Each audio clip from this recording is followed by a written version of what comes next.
Hari ini 1 Januari tahun 2026. Perikatan Nasional masih tak ada pengerusi. Aku sebagai rakyat Malaysia, aku rasa benda ni penting lah. Ini melibatkan negara. Tujuan aku buat video ni, supaya hampa kongsi video ni sampai dekat pemimpin PAS. Supaya mereka pilih orang yang tepat. Jadi, sebab pengerusi Perikatan Nasional ni future Prime Minister, bakal Perdana Menteri.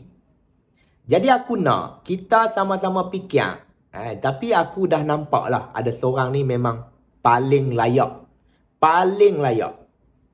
Jadi aku tak kira lah kawan-kawan aku belah pembangkang ke, belah kerajaan ke. Kita kena sama-sama sokong, komen banyak-banyak. Biar sampai dekat mereka. Sebab kita tak ada kuasa nak tentukan siapa pengerusi Perikatan Nasional.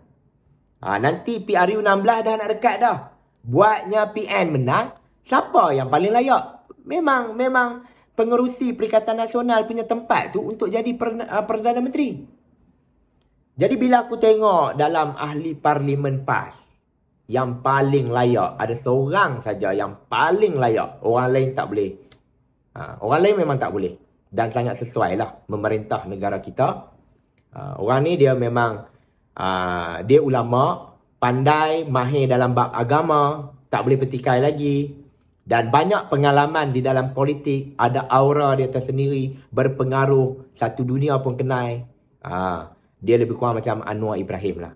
Jadi, kita nak orang ni ganti tempat Muhyiddin Yassin. Yang ni benda yang betul. Orang ni adalah Tuan Guru Haji Adi Awang. Jadi, Tok Guru Haji Adi memang layak lah. Dan aku harap sangat-sangat pimpinan PAS tolong.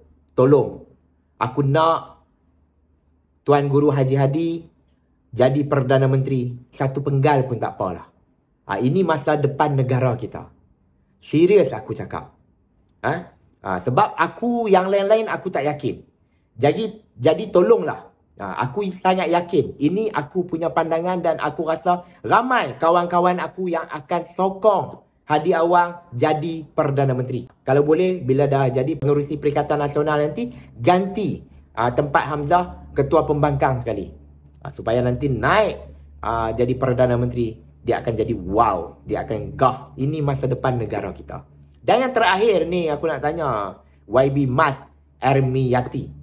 Amboi, dulu bukan main lagi balas hujah video aku. Ni aku nak tanya lah. YB, kenapa tak letak jawatan? Kamu tu tak tengok ke kawan-kawan kamu pengerusi Perikatan Nasional negeri lain berlumba-lumba letak jawatan? Mesti YB Mas Ermiyati ada muslihat. Tolong bagi tahu Ustaz. Ada game ke?